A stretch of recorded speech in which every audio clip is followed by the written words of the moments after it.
Halo everyone, kembali lagi di F-Movie bersama saya. Di video kali ini, kita akan membahas sebuah film berjudul Goodbye Butterfly. Jadi persiapkan diri kalian, karena sebuah spoiler akan segera menemani Anda.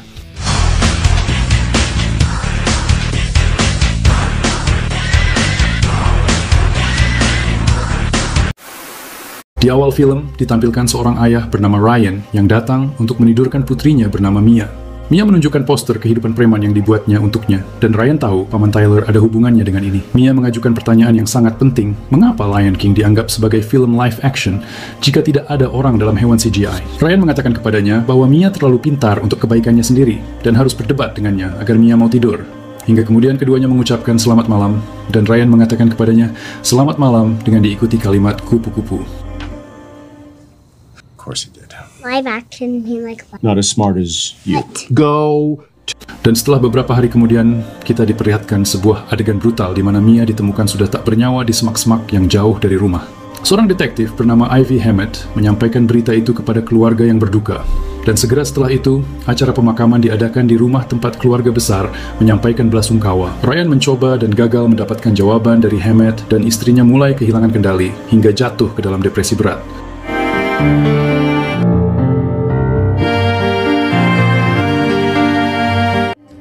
Pada suatu hari, Ryan berjalan-jalan dengan anjing German Shepherd-nya yang tampaknya sangat tertarik dengan rumah tetangganya, hingga membuat Ryan curiga. Dia mengambil kameranya dan kembali ke rumah itu malam itu, mengambil gambar seorang pria asing dan kemudian melihatnya mengenakan jepit rambut kupu-kupu yang sangat mirip dengan milik anaknya. Ryan menelpon detektif Hammett, memberitahu dia tentang kecurigaannya, tetapi ketika dia berbicara dengan pria itu, seorang pria aneh bernama Stan Granger, mereka tidak menemukan bukti adanya kupu-kupu itu. Ryan sangat marah karena dia tahu apa yang dilihatnya, tetapi Hammett berpikir dia mungkin salah terlebih lagi dengan hari yang sudah gelap dan juga jauh. Ryan bersikeras bahwa dirinya tidak gila, tetapi Hammett mengatakan kepadanya bahwa menuduh seseorang membutuhkan bukti nyata. Hammett mengingatkan Ryan bahwa tugasnya adalah menemukan pelakunya dan menyarankan agar pasangan itu menjalani konseling kesedihan untuk sementara waktu. Ryan yakin bahwa Stan ada hubungannya dengan Mia, tetapi Jess menyuruhnya berhenti karena tidak ada yang bisa dilakukannya untuk mengembalikan Mia. By the way, he was very, I need you to calm down. My job. It doesn't matter. You can't bring... Keesokan harinya, secara tak terduga, Jess tiba-tiba meminta temannya untuk membantunya mengemasi barang-barangnya dan kemudian pergi sebelum Ryan bangun dari tidurnya. Dia memanggilnya, tetapi segera melihat catatan tertinggal di meja dapur yang menjelaskan perasaan dan keputusannya. Untuk sesaat, Ryan mempertimbangkan untuk memanggil terapis, tetapi menyadari bahwa dia sekarang telah kehilangan segalanya dan kini mulai bertekad untuk harus membalas dendam.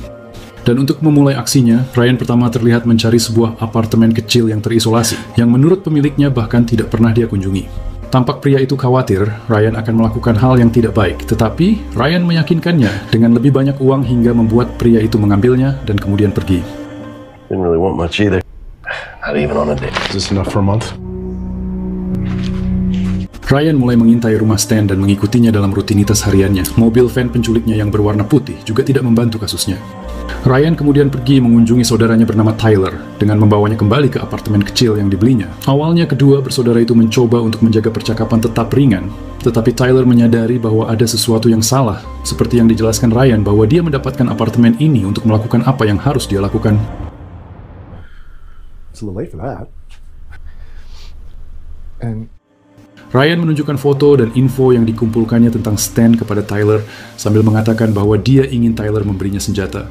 Untuk mempertimbangkan apa yang akan dilakukan Ryan, tampak Tyler yang bingung itu harus menghabiskan sebotol anggur dengan begitu cepat. Tyler memarahi Ryan karena tidak memiliki rencana yang baik, karena hanya berjalan ke rumah Stan dan menembaknya mati tidak akan berakhir baik baginya. Ryan tidak dapat melihat cara lain karena dia tidak bisa membiarkan Stan sebagai pelaku berjalan bebas, sementara dia tersiksa. Tyler berpikir panjang dan keras, sebelum pada akhirnya dia memutuskan untuk membantu. Hingga setelahnya, Ryan kembali ke rumah Stan tetapi melihat bahwa semua tirainya kini telah ditutup. Dan saat dia kembali, dia melihat Tyler menunggu di sebuah mobil van di dekatnya dan langsung masuk ke dalam mobil itu untuk menemuinya. Tyler membuatnya mengonfirmasi sekali lagi bahwa Stan apakah memang benar adalah pelakunya. Sebelum akhirnya mereka mulai membuat sebuah rencana. Mereka berencana membuat Stan tampak seperti baru saja meninggalkan kota, merencanakan tiket kereta api di rumahnya, lalu membuat rencana tambahan tentang tempat pembuangan mayat yang tepat. Tyler setuju untuk memberi Ryan pistol, Tetapi, hanya dengan syarat bahwa ia boleh ikut serta dalam rencana tersebut. Dengan alasan karena Mia adalah putri baptisnya, dan satu-satunya cara Ryan akan menjalani kehidupan normal setelah ini adalah jika ia mendapat bantuan. I'm positive. Dan pada malam berikutnya, keduanya pun segera bersiap, dan Tyler mulai menyerahkan pistol kepada Ryan. Di dalam tampak Stan hanya duduk sambil minum segelas susu. Tyler mulai memukul-mukul tempat sampah di luar, dan ketika Stan akhirnya datang untuk memeriksa keadaan, Tyler pun langsung memukulnya hingga pingsan.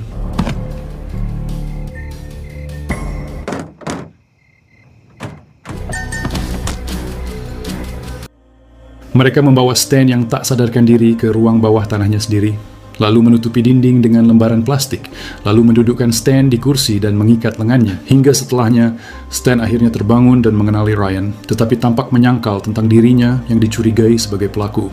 Ryan memberitahu Stan tentang jepit rambut kupu-kupu yang dilihatnya di tangan Stan malam itu, tetapi Stan juga menyangkalnya, mengingat bagaimana dia pada hari sebelumnya yang telah membiarkan polisi menggeledah rumahnya, tetapi mereka tidak pernah menemukan apapun karena dia tidak bersalah. Meskipun memohon, Ryan tidak percaya sepatah kata pun dari pria tersebut.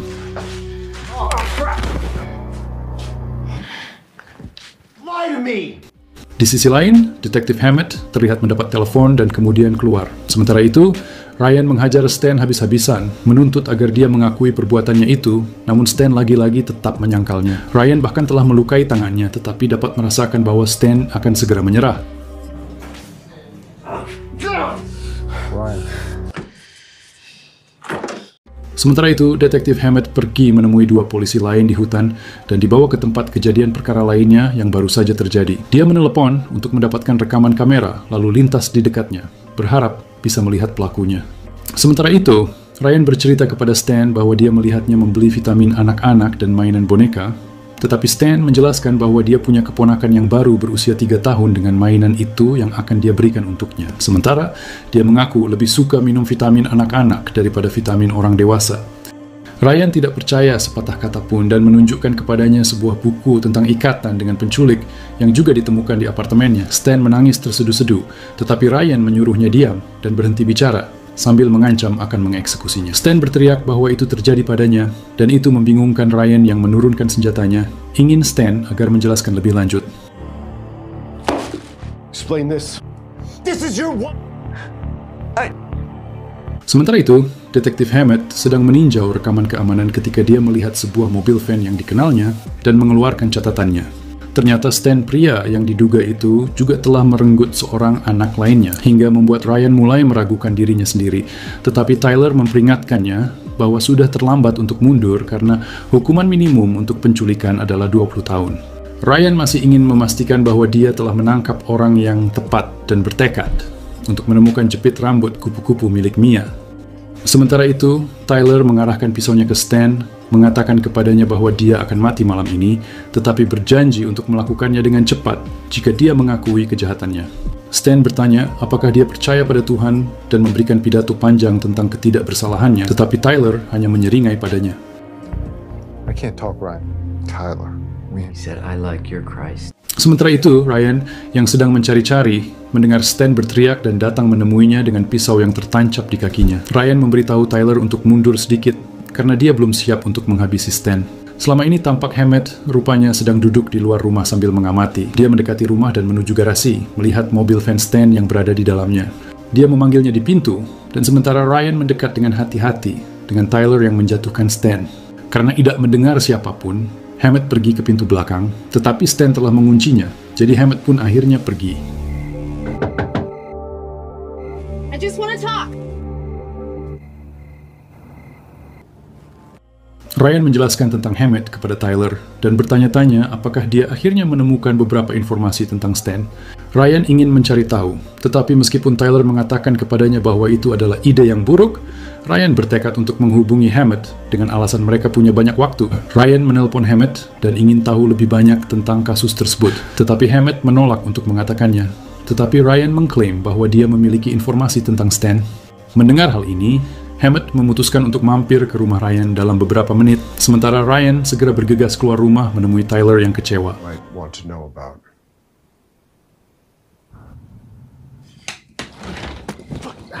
Some fucking bull. Ryan tiba di rumah tepat pada waktunya untuk membukakan pintu bagi Hammett. Dia bertanya lagi tentang kasus Mia, tetapi Hammett mengatakan kepadanya bahwa mereka tidak memiliki bukti baru yang akan melibatkan Stan dan ingin tahu informasi apa yang Ryan miliki untuknya.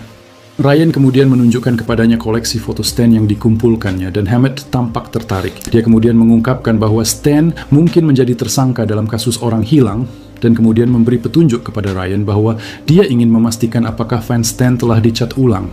Hammett pergi dan Ryan membuka laporan berita tentang kasus terbaru di mana seorang gadis baru telah menghilang. Hammett langsung melapor kepada atasannya tentang kecurigaannya bahwa Stan mungkin terlibat dalam kasus terbaru, tetapi bosnya menginginkan lebih banyak bukti. Mr. Olson, you've been doing. It's been 3 days since. Ryan kembali ke tempat Stan dan menunjukkan kepadanya video tentang kasus terbaru. Ryan pergi untuk memeriksa mobil van Stan dan menemukan bukti bahwa mobil itu memang telah dicat ulang. Menyadari bahwa Stan telah menutup semua tirainya pada hari yang sama ketika gadis itu menghilang. Hal ini membuat Tyler ingin segera mengeksekusi Stan, tetapi Ryan menginginkan lebih banyak waktu untuk membuat Stan mengaku. Ryan mengirim pesan kepada Hammett tentang van yang dicat ulang dan mendesak Tyler untuk pergi karena polisi bisa datang kapan saja. Namun Tyler menolak, mengambil palu dan pergi untuk menghadapi Stan tentang semua bukti yang memberatkannya. Tetapi Stan menjelaskan bahwa dia mengecat van-nya untuk mencegah karat dan tidak ada hubungannya dengan gadis-gadis itu. Baik Tyler maupun Ryan tentu saja tidak percaya sepatah kata pun yang dikatakannya. Jadi mereka melepas sepatu Stan dan Tyler memukul kakinya dengan sebuah palu. Stan yang kesakitan kemudian mulai mengutip ayat-ayat Alkitab sementara Tyler berteriak padanya hingga membuat kedua saudara itu menjauh. Tyler mengira mereka terjebak karena mereka tidak dapat menghancurkan Stan dan tidak ada yang dapat menghabisinya saat ini. Karena Ryan ingin membantu dan menemukan gadis baru yang hilang itu, dia kembali mendesak Tyler untuk pergi, meminta maaf karena menyeret saudaranya ke dalam kekacauannya, tetapi Tyler juga bertanggung jawab dan menolak untuk meninggalkan saudaranya. Keduanya kemudian menertawakan kenyataan bahwa mereka hanya menjadi sasaran empuk yang menunggu hukuman penjara. Add all that up. Got this straight. What? Just to sit here? Di sisi lain, Hammett menunggu untuk melihat pesan dari Ryan dan kemudian bergegas keluar dari apartemen. Sementara itu, Tyler secara tidak sengaja mengaktifkan pintu jebakan di bawah meja, di mana ia menemukan sebuah kotak berisi jepit rambut gadis-gadis dan juga menemukan jepit rambut kupu-kupu milik Mia.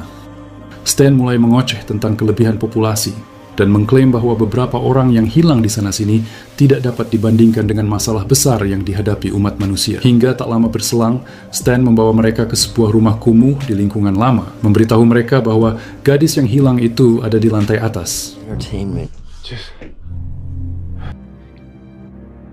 But I've had a lot of practice, and I don't think people. Mereka menodongkan senjata ke arahnya dan membawanya menaiki tangga rumah yang gelap itu. Sementara di luar, Hammett mendekati rumah itu dengan begitu hati-hati. Stan membawa kedua bersaudara itu ke kamar yang seharusnya menjadi tempat gadis lainnya ditawan, dengan Tyler sambil mengarahkan senjata ke arahnya. Stan memerintahkannya untuk menyalakan lampu, namun Stan rupanya malah menyalakan lampu sorot dan kemudian menyerang Tyler dan berhasil mendorong Ryan keluar dari jendela yang ditutup oleh papan. Besides,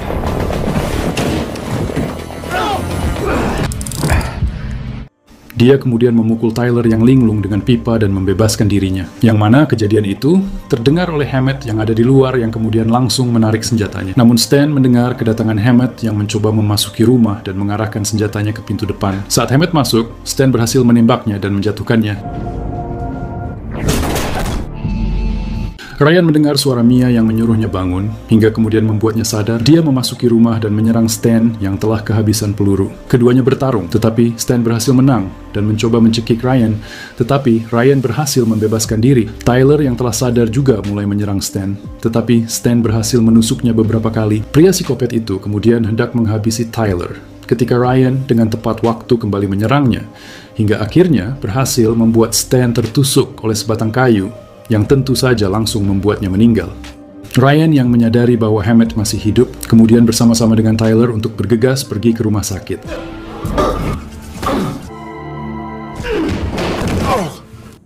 Tyler kemudian ingat bahwa dulunya ada kamar mandi di ruang bawah tanah rumah tempat Stan tinggal sekarang, yang tidak mereka lihat saat berada di sana. Mereka pun bergegas kembali ke rumah, di mana mereka akhirnya berhasil menemukan sebuah dinding palsu di ruang bawah tanah dan mulai merobohkannya. Benar saja, di dalam mereka menemukan seorang gadis kecil yang hilang, dan Ryan segera membawanya keluar dari tempat tersebut. Gadis itu terbangun, memanggil ayahnya, hingga membuat Ryan menangis terseduh-seduh saat kenangan tentang Mia kembali menghantuinya. Tampak, Hammett yang juga masuk ke dalam rumah terkejut melihat Ryan telah berhasil menemukan gadis yang telah hilang tersebut.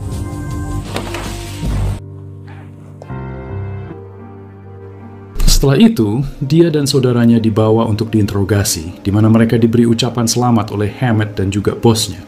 Dan ketika bosnya pergi, Hammett memberitahu mereka bahwa dia akan menghubungi mereka nanti untuk menyelaraskan cerita mereka sebelum membuat laporannya. Saat mereka pergi, Ryan kembali bertemu Jess, dan keduanya berpelukan sambil terlihat menangis.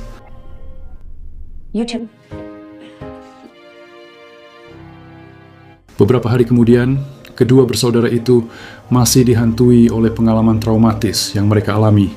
Keduanya saling menelepon untuk menanyakan kabar, sambil menyadari bahwa mereka tidak merasa seperti pahlawan yang seperti diklaim oleh berita. Keesokan harinya, Ryan bangun dan memanggil Jess ketika dia melihat sebuah catatan, yang mana terungkap ternyata Jess telah kembali hamil. Di akhir film, terlihat Ryan pergi ke kamar Mia untuk akhirnya mengucapkan selamat tinggal padanya dengan sebuah kalimat selamat tinggal kupu-kupu yang sering dia katakan kepada anak gadisnya itu. Film pun akhirnya selesai, benar-benar ending yang begitu mengharukan.